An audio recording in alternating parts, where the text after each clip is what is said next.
অন্তর্বর্তী সরকারের দ্বিতীয় অধ্যায়ের প্রধান কাজ সুষ্ঠু নির্বাচন আয়োজন। উপদেষ্টা পরিষদের বৈঠকে ডক্টর ইউনূস সংস্কার ও বিচার কাজ গুরুত্ব দিয়ে শেষ করার নির্দেশনা। প্রাইমারি কাজগুলোর মধ্যে একটা হচ্ছে যে রিফর্ম আর হচ্ছে ট্রায়াল। উনি বলেছেন যে এই দ্বিতীয় অধ্যায়ের প্রথম এবং প্রধান কাজ হলো নির্বাচন সুন্দরভাবে করা। ফেব্রুয়ারিতে যে ইলেকশনটা হতে যাচ্ছে সেটা ফ্রি ফেয়ার হবে। জাতীয় নির্বাচন আয়োজনে প্রধান উপদেষ্টার চিঠি ইসির হাতে। আচরণবিধি ও আরপিও নিয়ে কমিশনের বৈঠক।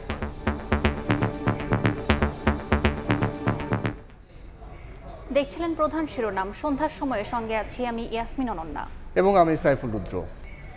এবার অন্যান্য শীর্ষ সংবাদ। বিতর্কিত ভোটের কর্মকর্তাদের এবারের নির্বাচনে দায়িত্ব না দেওয়ার দাবি বিএনপির। সংস্কার ছাড়া ভোট হলে মানুষের সঙ্গে প্রতারণা করা হবে বলছে জামায়াত। জুলাইয়ের বেওয়ারিশ ৬ শহীদকে দাফন। আশুলিয়ায় লাশ পোড়ানোর মামলার বিচার শুরুর আবেদন। রামপুরায় কার্নিশে ঝুলে থাকা যুবককে গুলির মামলায় অভিযোগপত্র। সেনা হেফাজতে থাকা মেজর সাদিকের স্ত্রী ৫ দিনের রিমান্ডে। আওয়ামী লীগের গোপন প্রশিক্ষণে জড়িতদের অভিযোগ। দুদকের মামলায় বেরোবের সাবেক ভিসি কলিমুল্লাহ কারাগারে। টানা ৪ মাস কমার পর আবারও বাড়ল মূল্যস্ফীতি। অন্তর্বর্তী সরকারের ১ বছরের চেষ্টায় বাজারকে সিন্ডিকেট মুক্ত করার দাবি বাণিজ্য উপদেষ্টার। এবং ভারী বৃষ্টিতে পানির চাপ সামলাতে না পেরে চট্টগ্রাম ভেঙে পড়ল কালভার্ট। মুন্সিগঞ্জে লরির ধাক্কায় দেয়াল ধসে প্রাণ গেল শিশুর। টাঙ্গাইলে পিকআপ বাইক সংঘর্ষে নিহত ৩।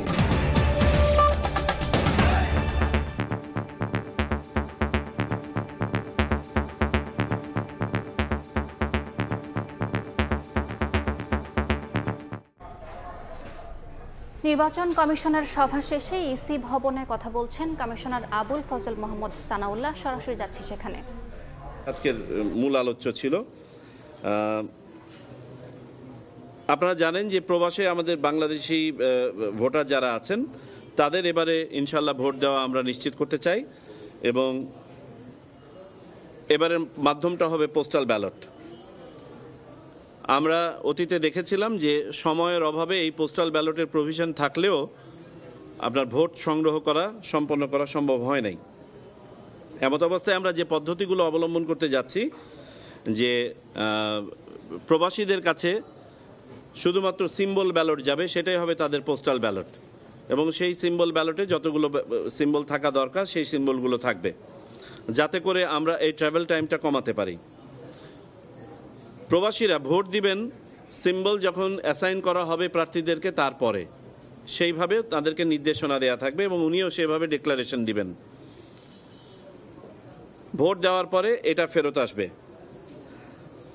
ঢাকাতে সময় সংক্ষিপ্ত করার জন্য একজন করে অ্যাসিস্ট্যান্ট রিটার্নিং অফিসার প্রত্যেক কনস্টিটিউয়েন্সির এখানে এসে পোস্ট অফিসের সাথে নির্বাচন কমিশনের সাথে একসাথে হয়ে এই হস্তান্তর প্রক্রিয়াটা, অর্থাৎ ব্যালট পেপারটা পোস্ট অফিসের কাছে হস্তান্তর করা এবং বাকিটা পার্সোনালাইজেশন করা, অর্থাৎ খামের মধ্যে ভোটারের ঠিকানা লেখা, কোড দেওয়া, ব্যালটকে আপনার প্রবেশ করানো, প্রেরণ, এই কাজগুলো সম্পন্ন করবেন। আর পুরো অপারেশনটা আমাদের বাংলাদেশ পোস্ট অফিস এটা সম্পন্ন করবে আমাদের কাছ থেকে ব্যালট পেপার সংগ্রহ করার পরে। পোস্টাল ব্যালটে আমরা যে রেজিস্ট্রেশন প্রসেস আছে, আপনার এই রেজিস্ট্রেশন প্রসেসটা আমরা অনেক আগের থেকেই শুরু করব। আমাদের শিডিউল ঘোষণার আগ থেকেই আমরা দেখেছি যে রেজিস্ট্রেশন প্রসেসে একটু সময় লাগবে, বিধায় এটা আমরা আগে থেকে শুরু করব। এখানে আনুমানিক ৩ সপ্তাহ সময় দেওয়া হবে। বিশ্বব্যাপী আমাদের প্রবাসী বাংলাদেশি যারা আছেন তারা যেন স্বাচ্ছন্দ্যে এটাতে আপনার রেজিস্ট্রেশন করতে পারেন ভোট দেওয়ার জন্য।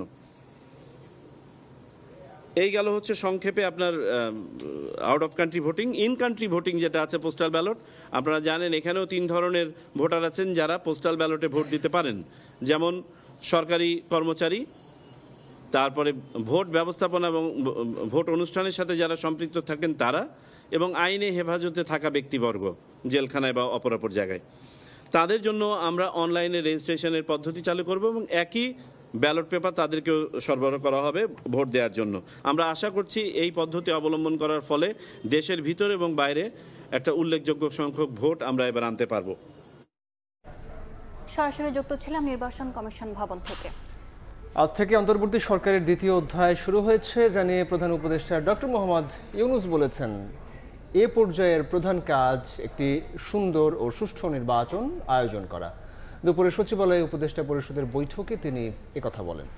বৈঠক শেষে ব্রিফিং করেন তার প্রেস সচিব শফিকুল আলম। তিনি জানান, সংস্কার ও বিচার কাজ গুরুত্ব দিয়ে শেষ করার নির্দেশনা দিয়েছেন প্রধান উপদেষ্টা। অন্তর্বর্তী সরকারের সময়ে দ্বিতীয়বারের মতো বৃহস্পতিবার সকালেই সচিবালয়ে আসেন প্রধান উপদেষ্টা ডক্টর মোহাম্মদ ইউনূস। সচিবালয়ের নবনির্মিত ভবনের সম্মেলন কক্ষে তার সভাপতিত্বে অনুষ্ঠিত হয় উপদেষ্টা পরিষদের বৈঠক। বৈঠকের শুরুতেই প্রধান উপদেষ্টা গত 5 আগস্ট পর্যন্ত সময়কে অন্তর্বর্তী সরকারের প্রথম অধ্যায় আখ্যা দিয়ে জানান, এবার দ্বিতীয় অধ্যায় শুরু করেছে সরকার। সুষ্ঠু ও সুন্দরভাবে আসন্ন জাতীয় সংসদ নির্বাচন সম্পন্ন করাই দ্বিতীয় অধ্যায়ের প্রথম এবং প্রধান কাজ বলে উল্লেখ করেন ডক্টর ইউনূস। বৈঠক শেষে প্রধান উপদেষ্টার প্রেস সচিব শফিকুল আলম সাংবাদিকদের একথা জানান। উনি বলেছেন যে এই দ্বিতীয় অধ্যায়ের প্রথম এবং প্রধান কাজ হলো নির্বাচন সুন্দরভাবে করা। আমরা মনে করি ফেব্রুয়ারিতে যে ইলেকশনটা হতে যাচ্ছে সেটা ফ্রি ফেয়ার হবে এবং এটা ফেস্টিভ মুডে হবে। প্রধান উপদেষ্টা সরকারের দ্বিতীয় কাজ সংস্কার আর তৃতীয় কাজ বিচার প্রক্রিয়া উল্লেখ করে গুরুত্ব দিয়ে কাজগুলো সম্পন্ন করতে বৈঠকে নির্দেশনা দেন বলে জানান প্রেস সচিব। 4টা ট্রায়াল শুরু হয়েছে, 27টি ইনভেস্টিগেশন পর্যায়ে আছে, 16টা চার্জশিট হয়েছে। বড় একটা এফার্ট হচ্ছে তাকে ফিরিয়ে এনে ট্রায়ালের সম্মুখীন করা। আমরা চাই উনি যেই তার বিরুদ্ধে যে অভিযোগগুলো সেটার জন্য উনি ন্যায় বিচার পান। এ সময় সাংবাদিকদের প্রশ্নের জবাবে শফিকুল আলম বলেন, সুষ্ঠু নির্বাচনের জন্য আইনশৃঙ্খলা বাহিনীর সংখ্যা বাড়িয়ে 8.5 লাখ করা হবে। আনসার, পুলিশ এবং ইভেন মিলিটারি ট্রুপস আমরা কত বেশি নিয়োজিত করতে পারি সেটা খতিয়ে দেখা হচ্ছে। মাইলস্টোন ট্র্যাজেডিতে নিহত শিক্ষিকা মাহারিন চৌধুরীর নামে জাতীয়ভাবে একটি পুরস্কার চালু করার সিদ্ধান্ত হয়েছে। এছাড়া 2 জন শিক্ষক ও 1 জন আয়ার অবদানের জন্য তাদের সম্মাননা দেওয়ার বিষয়েও উপদেষ্টা পরিষদের বৈঠকে আলোচনা হয়েছে বলে জানান প্রেস সচিব। অ্যাওয়ার্ডের নাম হবে মেহরিন চৌধুরী অ্যাওয়ার্ড। প্রসূন আশিস, সময় সংবাদ, ঢাকা। জন আকাঙ্ক্ষা ধারণ করে অন্তর্বর্তী সরকার স্বচ্ছ ভোট আয়োজন করবে বলে প্রত্যাশা বিএনপির। অতীতের বিতর্কিত ভোটে দায়িত্ব পালন করা কর্মকর্তাদের আগামী নির্বাচনে দায়িত্ব না দেওয়ার দাবি নেতাদের। নির্বাচন বানচাল হলে জাতি অনিশ্চিত ভবিষ্যতের দিকে যাবে বলেও শঙ্কা দলটির। রাজধানীতে আলাদা অনুষ্ঠানে এই মন্তব্য করেন বিএনপি নেতারা। রাজধানীর উত্তরায় মাইলস্টোন কলেজে বিমান দুর্ঘটনায় নিহত প্রতিষ্ঠানটির কর্মচারী শহীদ মাসুমা বেগমের পরিবারের প্রতি বৃহস্পতিবার দুপুরে সমবেদনা জানায় আমরা বিএনপি পরিবার। কর্মসূচিতে যোগ দিয়ে বিএনপির সিনিয়র যুগ্ম মহাসচিব কথা বলেন নির্বাচন ইস্যুতে। ইসিতে চিঠি পাঠানোয় প্রধান উপদেষ্টাকে ধন্যবাদ জানান তিনি। অন্তর্বর্তীকালীন সরকারের প্রতি জনগণের বিশ্বাসও সেই কারণেই রাখা হয়েছে, তারা যেটা করবে একটা স্বচ্ছ স্ফটিক স্বচ্ছ নির্বাচন, সেই নির্বাচন অনুষ্ঠিত হবে আমরা মনে করি। সকালে জাতীয় প্রেস ক্লাবে জুলাই ঘোষণাপত্র ও জাতীয় নির্বাচনের তারিখ ঘোষণা, অবাধ, সুষ্ঠু ও নিরপেক্ষ নির্বাচনই আমাদের প্রত্যাশা শীর্ষক এই গোল টেবিলে যোগ দেন বিএনপি চেয়ারপারসনের 2 উপদেষ্টা। অবৈধ নির্বাচনে দায়িত্ব পালন করা কর্মকর্তাদের আগামী নির্বাচনে দায়িত্ব না দেওয়ার দাবি জানান তারা। কবর থেকে উঠিয়ে লোকের দ্বারা ভোট দিয়ে যে কলঙ্ক সৃষ্টি করেছে, এইসব অফিসাররা যেন আগামী ফেব্রুয়ারি নির্বাচনে কোথাও দায়িত্ব না পায়। জাতীয় প্রেস ক্লাবে অপর এক অনুষ্ঠানে বিএনপির ভাইস চেয়ারম্যান শামসুজ্জামান দুদু বলেন, নির্বাচন না হলে জাতি এক অনিশ্চিত ভবিষ্যতের দিকে যাবে। কেউ কেউ বলেই ফেলেছে, তাদের দাবি অনুযায়ী পদক্ষেপ না নিলে নির্বাচন তারা প্রতিহত করবে। এই নির্বাচন না হলে দেশ একটা অনিশ্চিত গন্তব্যের দিকে যাবে। এদিকে গুলশানে নিজ বাসায় সাংবাদিকদের সঙ্গে মতবিনিময়ে সরকারকে আইন শৃঙ্খলা পরিস্থিতি উন্নয়নে পদক্ষেপ নেওয়ার আহ্বান জানান দলটির স্থায়ী কমিটির সদস্য সালাউদ্দিন আহমদ। আইন শৃঙ্খলা নিয়ন্ত্রণের জন্য যে সমস্ত প্রায়োরিটি ফিক্স করা উচিত ছিল তারা সেটাতে গুরুত্ব দেননি। আগামী নির্বাচন সফল করতে সব রাজনৈতিক দলকে ঐক্যবদ্ধ থাকার আহ্বান বিএনপি নেতাদের। আমরাও যদি সরকার পরিচালনার দায়িত্ব পাই সেই ভাবনা আমাদেরও আছে। মুরসালিন হক জুনায়েদ, সময় সংবাদ, ঢাকা। নির্বাচনের সময় ঘোষণাকে ইতিবাচক উল্লেখ করে প্রয়োজনীয় সংস্কার ছাড়া নির্বাচন দিলে জনগণের সঙ্গে প্রতারণা করা হবে বলে মন্তব্য করেছেন জামায়াতের সেক্রেটারি জেনারেল মিয়া গোলাম পরওয়ার। বিকেলে জাতীয় প্রেস ক্লাবে বাংলাদেশ আদর্শ শিক্ষক ফেডারেশন আয়োজিত আলোচনা সভায় এ মন্তব্য করেন তিনি। এ সময় তিনি বলেন, জুলাই ঘোষণাপত্রে ইসলামপন্থীদের অবদান মূল্যায়িত হয়নি। ঘোষণাপত্রে একটি নির্দিষ্ট দলের চিন্তা চেতনা প্রকাশ পেয়েছে বলে রাজনীতির ময়দানে গুঞ্জন উঠেছে বলেও মন্তব্য করেন জামায়াতের এই শীর্ষ নেতা। বিদ্যমান ব্যবস্থায় নির্বাচন হলে নতুন ফ্যাসিবাদের জন্ম হবে বলেও শঙ্কা প্রকাশ করেন তিনি।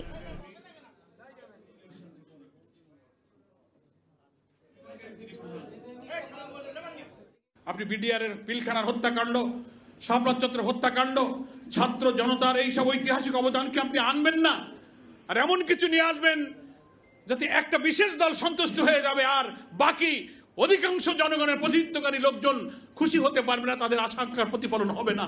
তাহলে আপনি অন্তর্বর্তীকালীন সরকার, আপনাকে আমরা ধন্যবাদ জানাই, কিন্তু নিরপেক্ষ নির্দলীয় চরিত্রের উপরে আপনাকে কিন্তু এখন অটুট দৃষ্টিভঙ্গিতে থাকতে হবে। কোন পরাশক্তির কালো ছোবলের কারণে আপনি দুর্বল হয়ে এই জাতির রক্ত দিয়ে তৈরি করা নতুন আকাঙ্ক্ষার স্বপ্নকে আপনার কোন দুর্বলতার কারণে যেন নিশ্চিহ্ন হয়ে ভণ্ডুল হয়ে না যায়, আমরা আশঙ্কা করি। জুলাই আন্দোলনে শহীদ বেওয়ারিশ 6 জনের দাফন সম্পন্ন হয়েছে। ঢাকা মেডিকেলের মর্গ থেকে লাশগুলো গ্রহণের পর জুরাইন কবরস্থানে দাফন করে আঞ্জুমান মফিদুল ইসলাম। ময়নাতদন্তে 5 জনের মৃত্যুর কারণ হিসেবে লেখা হয়েছে ভোঁতা অস্ত্রের আঘাতজনিত মৃত্যু। বাকি 1 জনের বিষয়ে লেখা হয় বন্দুকের আঘাত। প্রাণ দিয়েছেন দেশের জন্যে, তবে শেষ যাত্রা হলো পরিচয়হীন, নিঃশব্দ, কোলাহলহীন। নাম নেই, পরিচয় নেই, তবুও ইতিহাসের পাতায় তারা থাকবেন শহীদ পরিচয়ে। গণমানুষের মুক্তির লড়াইয়ে তাদের ত্যাগ হারাবে না মূল্য। দীর্ঘ 1 বছর ধরে ঢাকা মেডিকেল কলেজের মর্গে পড়ে থাকা জুলাই গণঅভ্যুত্থানে অজ্ঞাত 6 শহীদের মরদেহের খোঁজে আসেননি কেউ। বৃহস্পতিবার সকালে তাদের মরদেহ হস্তান্তর করা হয় আঞ্জুমান মফিদুল ইসলামকে।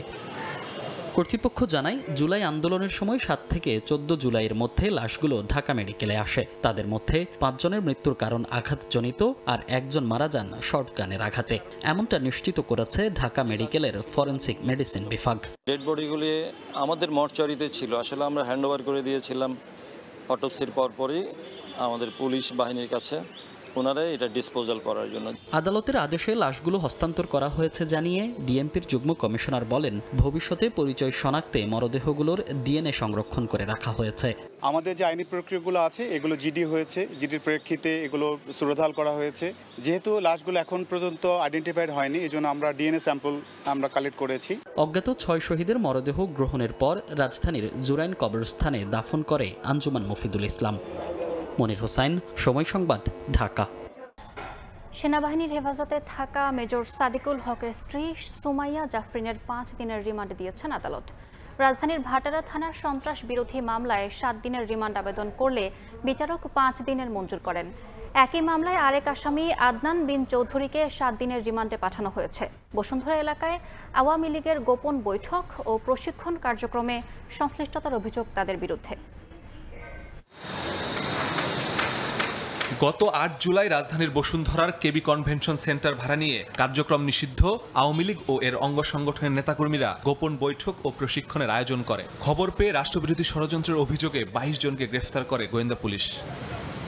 31 জুলাই সেনা সদরের একটি ব্রিফিংয়ে সামনে আসে ঘটনাটি। মেজর সাদেকুল হক নামের এক কর্মকর্তাকে আটকের কথাও জানানো হয়। পরদিন সংবাদ বিজ্ঞপ্তির মাধ্যমে আইএসপিআর সাদেকের বিরুদ্ধে তদন্ত আদালত গঠনের কথা জানায়।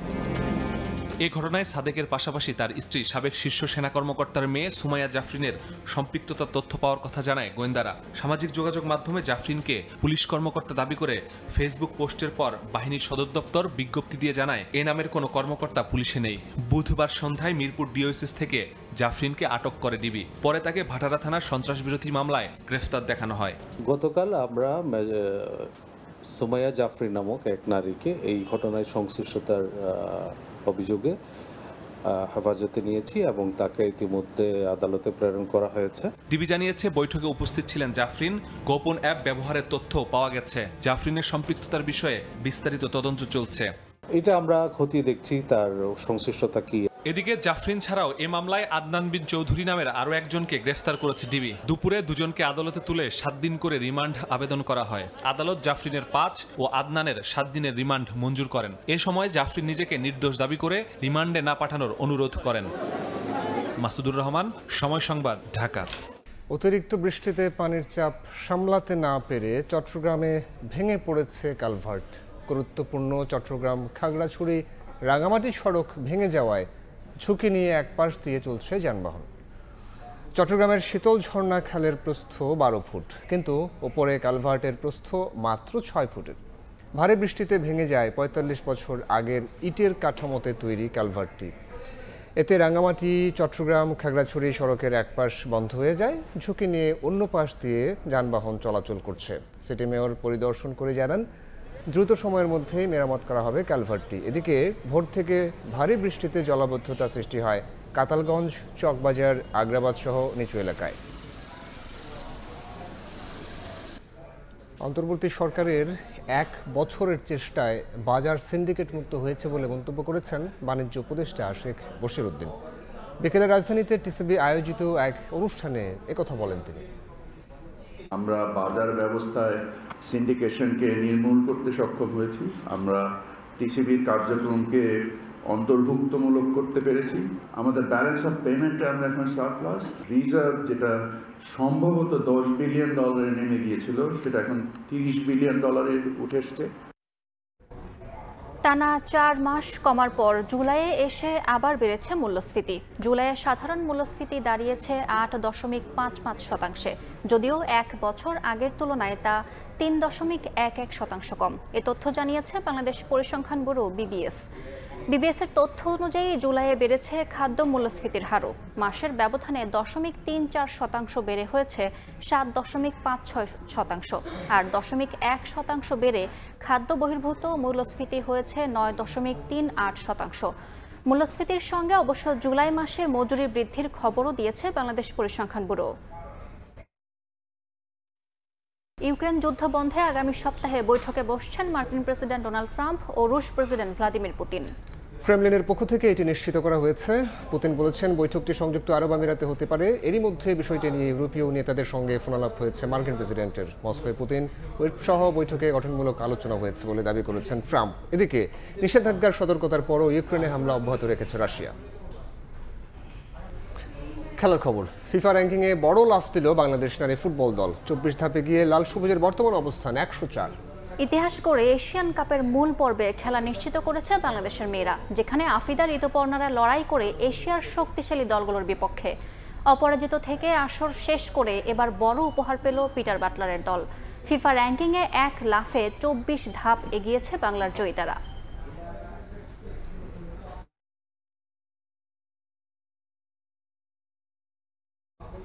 এই ছিল সন্ধ্যার সময়। সঙ্গে থাকুন সময়ের।